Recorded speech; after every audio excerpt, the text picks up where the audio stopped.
been trading for over 6+ years, and like most beginner traders, I completely overcomplicated the process. I thought the more indicators I had, the more candle patterns I read, or the more PD arrays I stacked together, the more accurate my trading would be. But what I realized after blowing account after account, failing for years, and going into over $60,000 of debt to the point where I was sleeping in my friend's garage, fast forward till now, making 6 figures a month in the markets. I actually just took a $77,000 payout last week. I'm max allocated with multiple prop firms, and I'm helping all of my students do the same. And in today's video, I'm going to show you the exact strategy that I used to achieve this. So without further ado, let's get into it.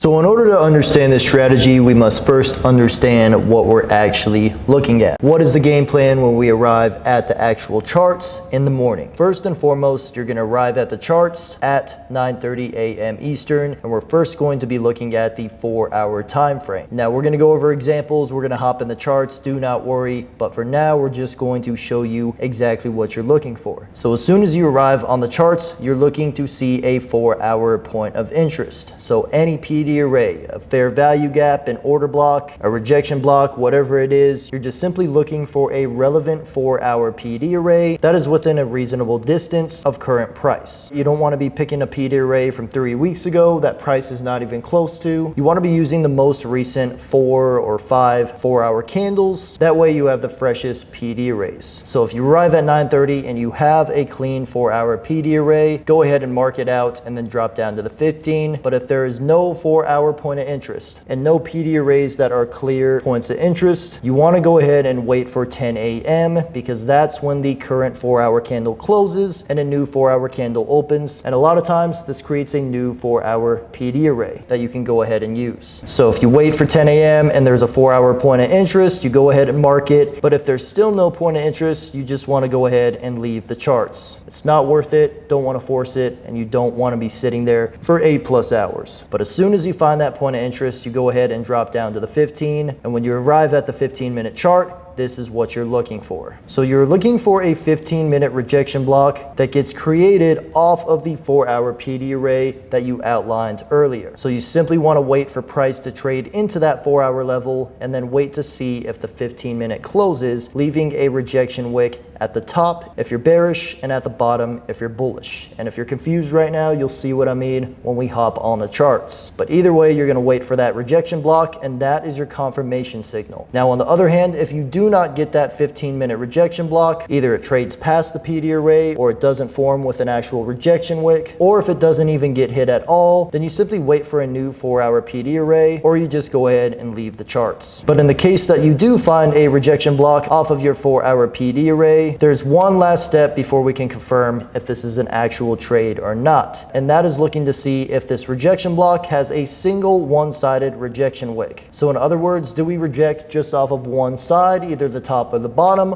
or is there a rejection wick on both sides and it's kind of like a big doji? And in that case, it's usually just an indecision candle, or we've already ran out both sides of liquidity, so there's no real directional bias. So if you do have a one-sided rejection wick, you want to place the limit order 10-point stop at the 50% point of the rejection block. But if you don't have a one-sided rejection wick, you simply want to avoid the trade. It might play out maybe 2 out of 10 times, but the other 8 out of 10 times it is going to fail, and it's not worth the risk. So make sure you're looking for a singular rejection wick that lines up with the direction of your 4-hour PD array. So make sure to take a screenshot of this if you don't have it, because it is very important for you to have a repeatable process that is written out, not just whatever you feel like doing that morning. So without further ado, let's hop into some examples. So right here we have our first example pulled up, and you can see we are on the 4-hour time frame. And on this 4-hour chart, I noticed right into my session open that we do have a 4-hour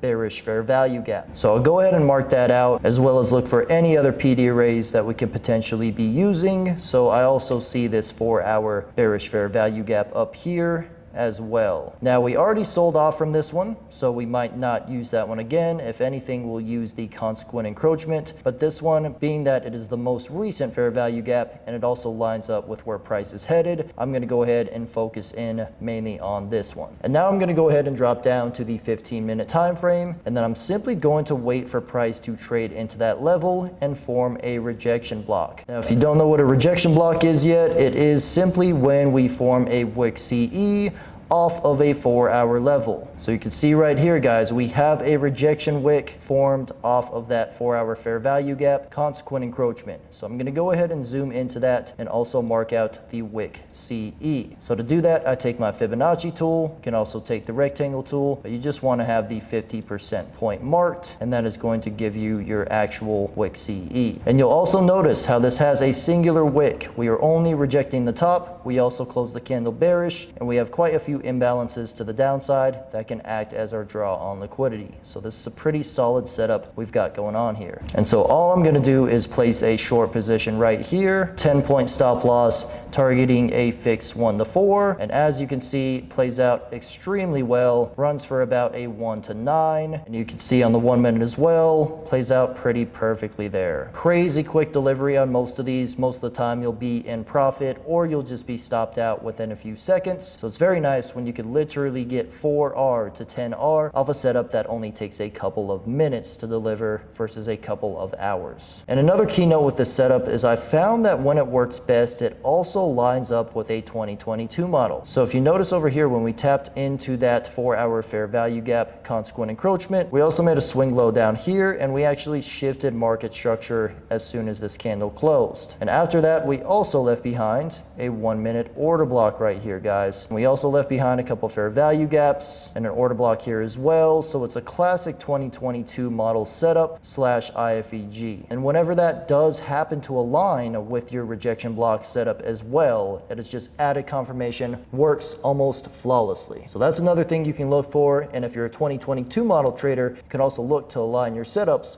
with the 15-minute rejection blocks. But let's go ahead and take a look at another example. And let's go ahead and take a look at another example here. We are on the 4-hour chart once again. And once again, this is just before my session. And I noticed a couple things. First and foremost, I noticed this 4-hour order block down here. Got a nice bullish order block. Also very nice bullish structure here that we're in the process of retracing. And then we also have a 4-hour bullish fair value gap. So we have quite a few bullish PD arrays, but I want to see if we form a rejection block on the 15-minute off of any of these levels. So I go ahead and drop down to the 15, and I notice by the time my session starts, we have already put in a rejection block at the 4-hour order block mean threshold. So you see this 15-minute candle went down, rejected, left a big wick at the bottom, and closed, leaving that wick CE. So I can go ahead and take the 50% point of this, and that is going to be my rejection block consequent encroachment, and that is also where I will place my long orders. So we're going to go ahead and go with a 10-point stop once again, targeting a 4R. And as you can see, works out incredibly well. This actually runs for over a 15R, crazily enough. And you can see by the 1 minute, delivers literally immediately with 0 drawdown. So honestly, this may be the most overpowered setup ever for going ahead and getting these massive risk to rewards in a couple of minutes. Just 2 minutes in, guys, we were already at an 8R.